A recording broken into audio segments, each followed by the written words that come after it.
Good afternoon. Welcome to the Warrenton's finest fantasy football league week 9 recap. Got hair in my face. Week 10 preview. It is I, Jeff, your commissioner, your host, a fellow GM, your friend, your brother-in-law, that guy that texts you every August asking if you want to play fantasy football. I have many roles, many hats to many people. But let's go ahead. Let's get rolling. Let's take a look, at this past week. What happened in our league on week 9? Can you believe 9 weeks down? The season is more than half over. There are only 5 regular season games left. 9 down, 5 to go. It's crunch time.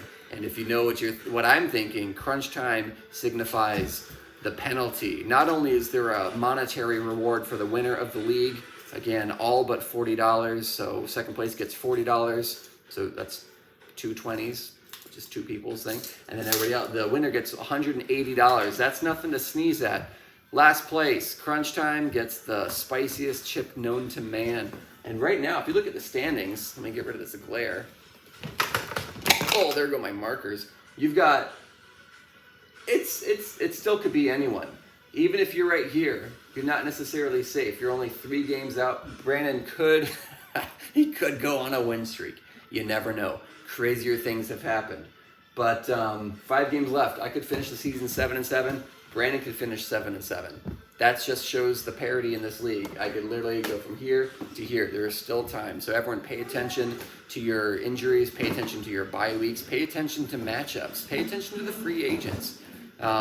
There's still a lot of fantasy left to be fantasized about. So let's go ahead and do a recap here. I played against Mike Weiss. It was the Dallas Jeff Boys against Team Midnight, and this one came down to the wire. I had 6 people on bye week. 6! And I am happy to report that I won. But it came down to the final game.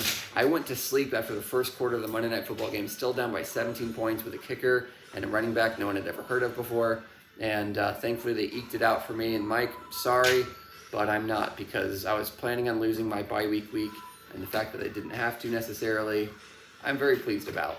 Plus, I dethroned, same record as Greg, but we'll get to him in a second.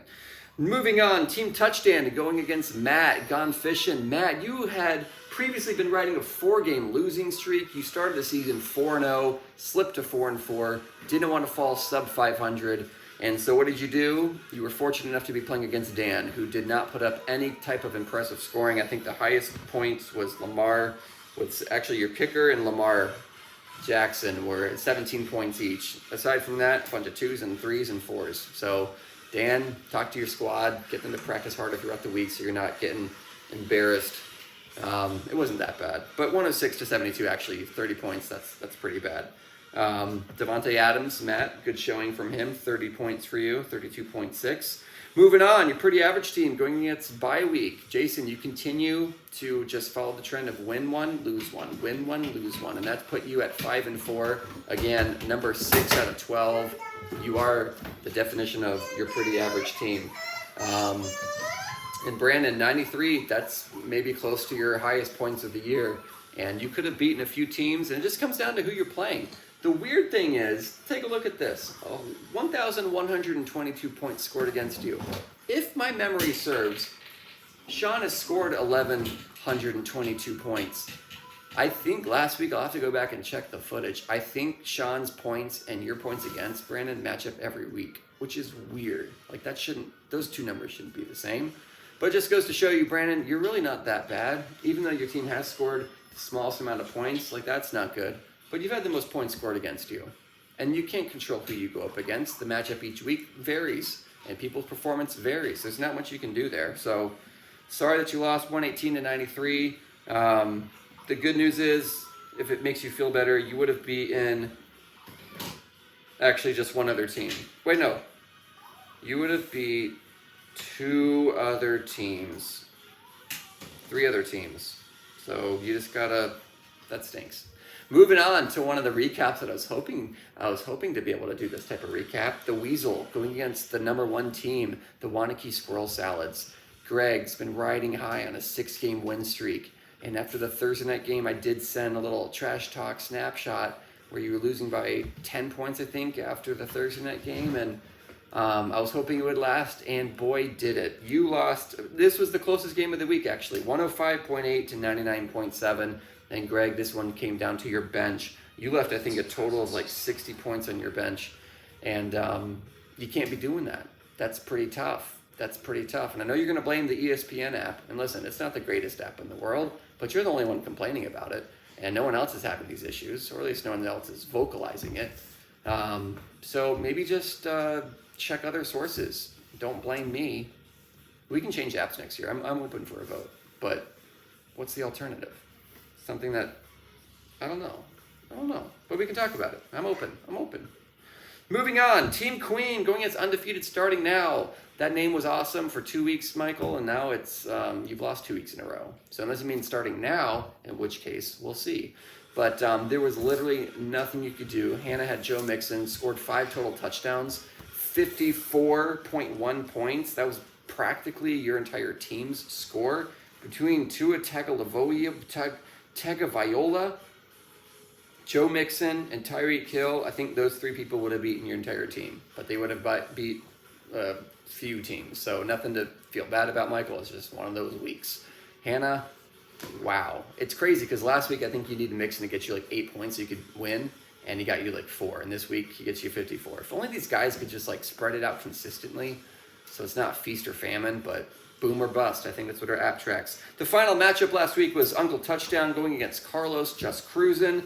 Sean managed to double your points, Carlos. 118.9 to 60.6.